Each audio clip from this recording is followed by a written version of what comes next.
Assalamualaikum warahmatullahi wabarakatuh. Selamat pagi, selamat siang, selamat malam teman-teman semuanya.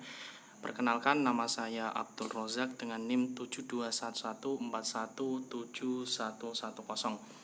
Pada kesempatan kali ini saya akan memaparkan mengenai hasil PKL saya yang kemarin telah dilaksanakan pada bulan September sampai dengan November di Dinas Pendidikan dan Kebudayaan Provinsi Jawa Tengah.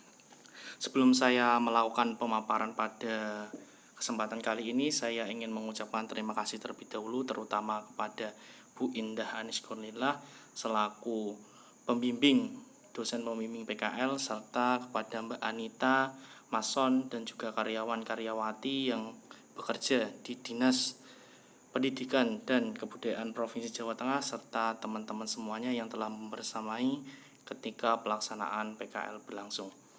Langsung saja, pada kesempatan kali ini dalam laporan PKL yang saya buat menggunakan judul mekanisme alur penghapusan aset tetap SMAN atau SMKN dan SLBN di Distibut Provinsi Jawa Tengah.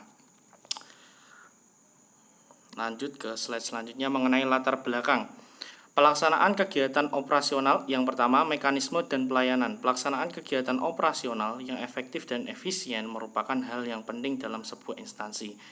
Ini sudah umum yang pastinya perlu kita ketahui bahwasanya segala kegiatan operasional yang ada di perusahaan, baik itu skala dinas ataupun swasta, harus menggunakan sistem operasional yang efektif dan efisien. Mekanisme atau prosedur dan pelayanan yang ada dalam sebuah instansi akan dibuat sebaik mungkin sehingga akan mempermudah dalam kegiatan operasionalnya. Jika sebuah sistem ataupun pelayanan yang ada dalam perusahaan tersebut dikelola dengan tata kelola yang baik, maka kegiatan yang berjalan di perusahaan tersebut akan berjalan dengan lancar dan sesuai dengan tujuan yang diharapkan pada awal perusahaan tersebut berdiri. Kemudian saya akan sedikit menyinggung pada poin kedua mengenai Dinas Pendidikan dan Kebudayaan Provinsi Jawa Tengah. Sebelumnya perlu teman-teman ketahui bahwasanya Dinas Pendidikan dan Kebudayaan Provinsi Jawa Tengah ini membawai sekitar 130 SMA atau SMKN serta SLB yang berada di Provinsi Jawa Tengah, serta 13 cabang dinas atau Cabdin yang tersebar di beberapa kabupaten yang berada di Provinsi Jawa Tengah. Gambaran umumnya, yang pertama, Dinas Pendidikan dan Kebudayaan Provinsi Jawa Tengah yang beralamatkan di Jalan Pemuda nomor 134 Semarang merupakan suatu lembaga atau instansi kepemerintahan yang didirikan untuk membantu melaksanakan tugas gubernur dalam urusan bidang pendidikan berdasarkan asas otonomi daerah dan tugas pemantauan, yang seperti apa yang telah saya sampaikan pada awalnya, yakni bahwa Dinas Pendidikan ini dibuat ataupun didirikan dengan tujuan untuk membantu tugas administratif terutama dalam bidang akademisi, pendidikan, SMAN atau SMKN serta SLB yang berada di seluruh Provinsi Jawa Tengah, yang nantinya pusat mengenai kesekretariatan ataupun administrasi yang terkait dengan perihal tersebut akan terpusat di Dinas Pendidikan dan Kebudayaan Provinsi Jawa Tengah. Selanjutnya mengenai fenomena gap dan juga topik laporan PKL. Untuk fenomena gap tersendiri dalam penelitian kali ini terjadi perbedaan antara SOP, prosedur penghapusan aset tetap SMAN atau SMKN dan SLBN Provinsi Jawa Tengah dengan realita yang terjadi. Tadi sudah saya sampaikan di awal mengenai judulnya yang kurang lebih terkait dengan fenomena gap yang akan saya sampaikan ini. Hal demikian ini tentu akan menjadi SOP yang telah dibuat dan diterapkan sebelumnya menjadi tumpang tindih, dan kegiatan pelayanan yang ada di kantor Dinas Pendidikan menjadi tidak efisien. Nah, karena adanya perbedaan SOP dengan realita dalam pelaksanaan prosedurnya, jadi nantinya akan terjadi mekanisme yang tumpang tindih, tidak teratur, yang nantinya akan membuat kegiatan operasional yang ada di Dinas Pendidikan itu sendiri menjadi tidak efisien. Selanjutnya mengenai topik laporan PKL, berdasarkan fenomena gap yang telah saya sampaikan bahwasanya ada perbedaan realita, perbedaan pelaksanaan antara SOP dengan realitanya, terkait dengan penghapusan aset, penulis tertarik untuk membandingkan bagaimana prosedur pelaksanaan penghapusan aset tetap SMAN atau SMKN dan SLBN yang seharusnya dilaksanakan berdasarkan SOP dengan praktik atau realita yang terjadi. Karena ada perbedaan antara realita dengan SOP-nya, jadi penulis atau peneliti dalam kesempatan kali ini tertarik untuk membandingkan gimana kira-kira SOP yang sebenarnya seharusnya dijalankan dengan realita yang sebenarnya terjadi di lapangan itu seperti apa. Dengan hal ini nantinya diharapkan kita mengetahui letak kesalahan yang terjadi dan kita juga mengetahui alur penghapusan aset tetap di SMAN atau SMKN dan SLB yang benar seperti apa. Setelah kita nanti bandingkan, pastinya akan kita mengetahui ternyata letak kesalahannya di sini. Kemudian nanti ke depannya diharapkan bagi pihak-pihak yang terkait mengetahui alur yang benar sehingga nanti dalam pelaksanaan di masa yang akan datang sesuai dengan SOP yang telah ditetapkan. Lanjut ke slide selanjutnya. Selanjutnya poin mengenai gambaran umum pelaksanaan PKL. Praktek kerja lapangan ini dilaksanakan kurang lebih 60 hari. Peserta PKL ini adalah mahasiswa program studi S1 akuntansi yang telah lulus semester 6.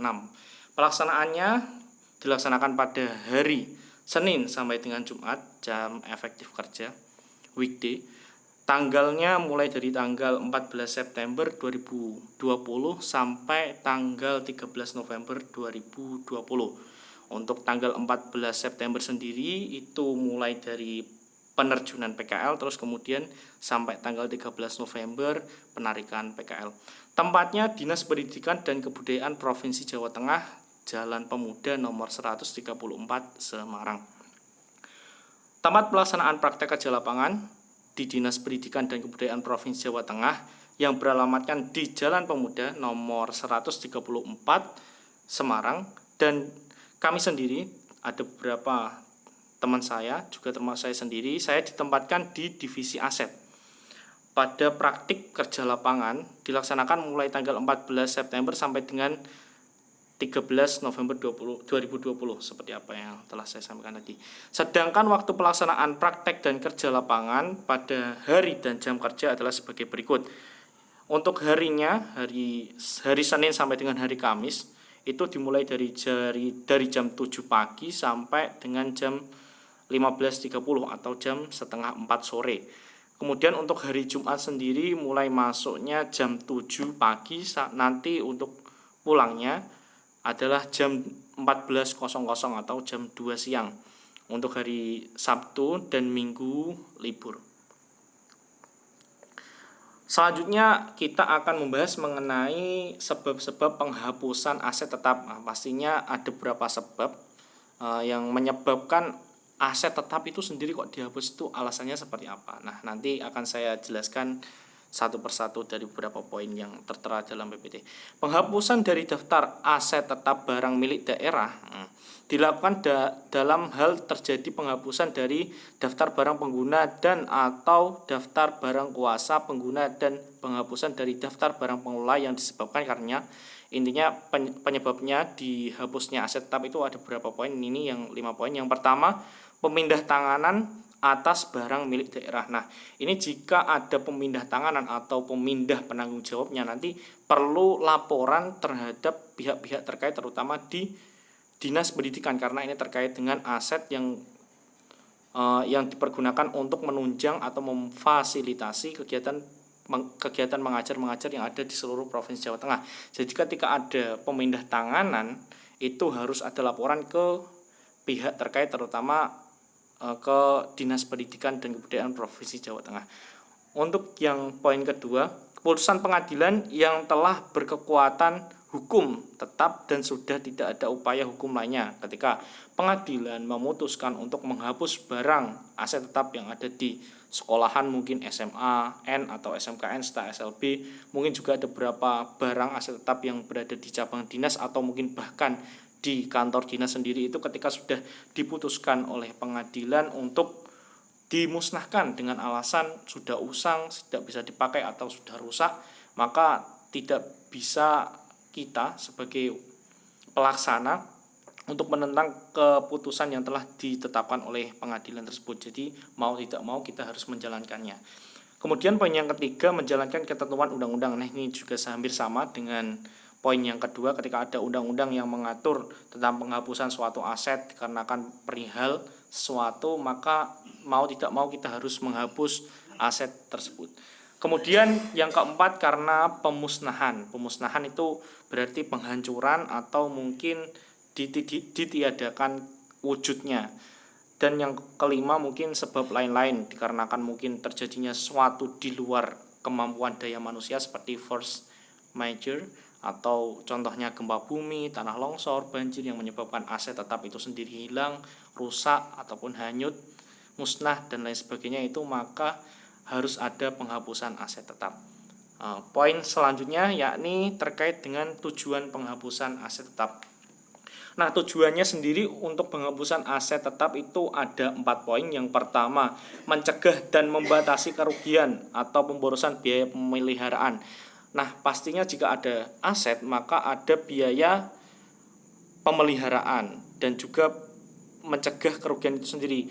Untuk pemeliharaannya pastinya dibutuhkan banyak pengeluaran. Nah, daripada aset tersebut sudah mungkin keadaannya usang, sudah tua, tidak bisa terpakai, maka lebih baik dihapus dari daftar barang milik daerah, daripada nanti akan dikeluarkan uang secara terus-menerus untuk pemeliharaan dari aset tetap tersebut. Kemudian yang kedua, meringankan beban kerja pelaksana inventaris. Nah, pasti setiap barang berupa aset ada penanggung jawabnya. Untuk penanggung jawab sendiri itu tidak mungkin setiap satu barang dipertanggungjawabkan oleh satu orang. Nah, pastinya setiap penanggung jawab dari barang inventaris itu sendiri mempunyai beberapa tanggung jawab terhadap barang inventaris yang lainnya, tidak cuma satu barang. Jadi untuk meringankan beban dari tanggung jawab orang yang bertanggung jawab atas inventaris tersebut, maka diperlukan pengurangan. Jikalau mungkin dalam pelaksanaannya, dalam realitanya itu terdapat barang yang sudah usang, sudah rusak, sudah musnah, tidak bisa dimanfaatkan, maka lebih baik untuk dihapuskan aset tersebut. Poin yang ketiga, membebaskan ruang dari penumpukan barang. Nah, pastinya ini terkait dengan penyimpanan, tempat penyimpanan.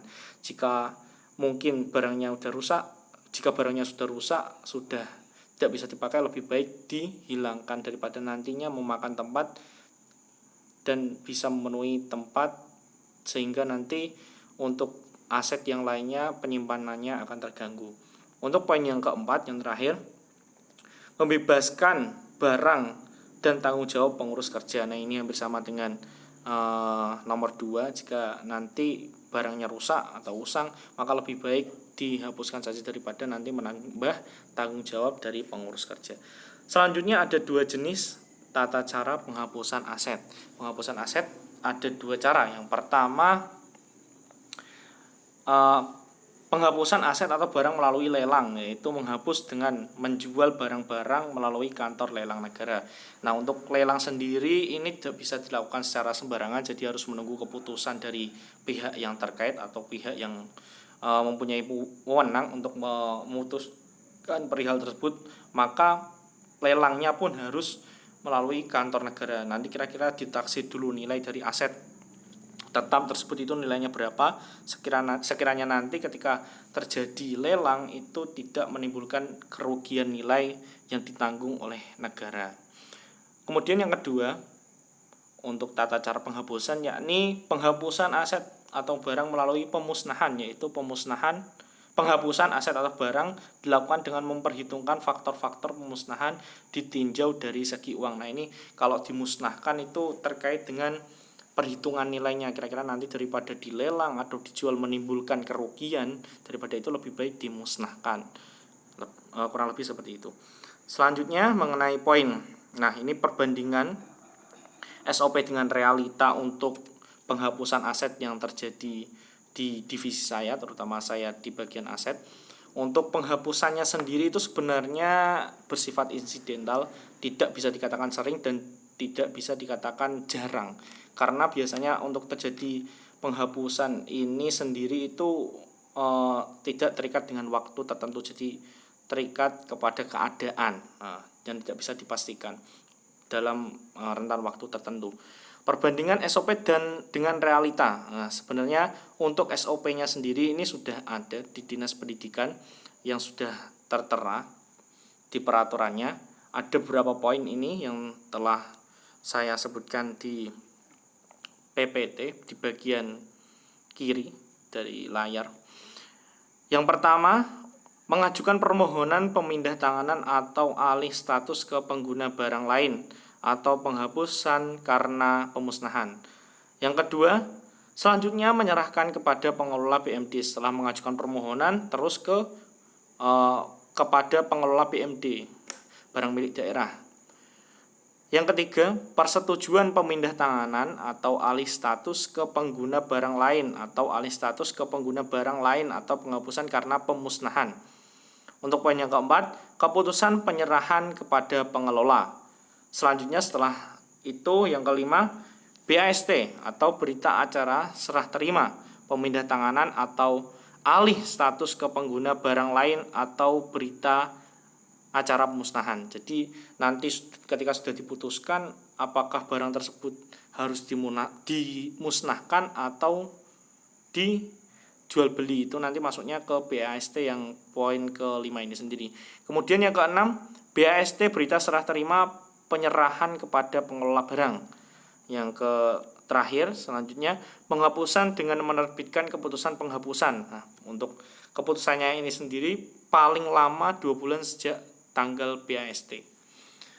Namun dalam realitanya kenyataan yang ada di Dinas Pendidikan itu di bagian kanan ini yang telah saya sajikan, yang realita pelaksanaannya. Yang pertama, untuk penghapusan aset tetap yang ada di SMA atau SMKN atau SLB seluruh Provinsi Jawa Tengah itu yang saya ketahui alurnya yang pertama, pengajuan permohonan pemindah tanganan atau alih status ke pengguna barang lain atau penghapusan karena pemusnahan. Ini hampir sama dengan yang kiri sesuai dengan SOP.